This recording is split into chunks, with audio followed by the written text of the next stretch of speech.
Kabayan kape. Happy birthday.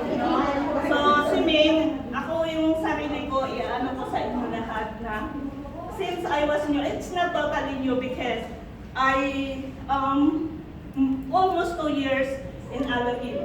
So, I found Ming, I think it's April. Nung lumipat sila daw. Oo. So, I saw Ming on the street and she said that, you know, everyone knows Ming that Ming guy is like a sinsos. So, if she saw on the street, if she sees someone on the street, hoy, halika dito, dito ka. So, she is very friendly. So, now, masasabi ko sa inyo is, Ming guy is my everything. Aside from, kasi ang lapit lang namin, everything that I have a problem, like yesterday or before yesterday I think, I was just panic because of my maintenance. So ang tinatakbuhan ko agad si Ming, nag-spirit siya kay Beulah.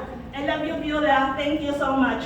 So dito sa aming, sa kay Ming, dito ko na unti-unti nakikilala ang mga tao na talagang may mabuting kalooban.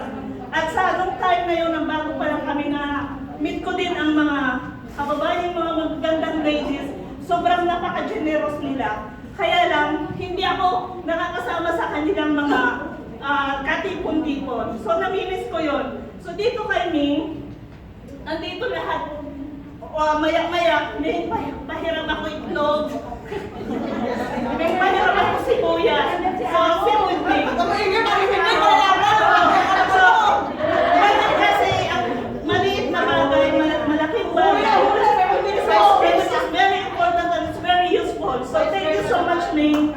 Thank you so much, Ming, for everything. Once again, from the team of Kabayan, ito yung order ng aking ito yung order ng Kabayan Cafe. So, bukas magkakabi ako na mag-invite sa inyo kung kayo sa Kabayan Cafe.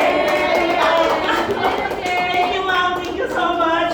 And to the very kindness, Madam Jennifer, thank you, ma'am, so much for Kabayan Cafe. Thank you, ma'am. Kabayan, ayaw lang you're the one who's Kabayan Cafe!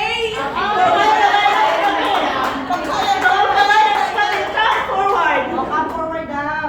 On Kabayan Canteen. Yala, Beulah.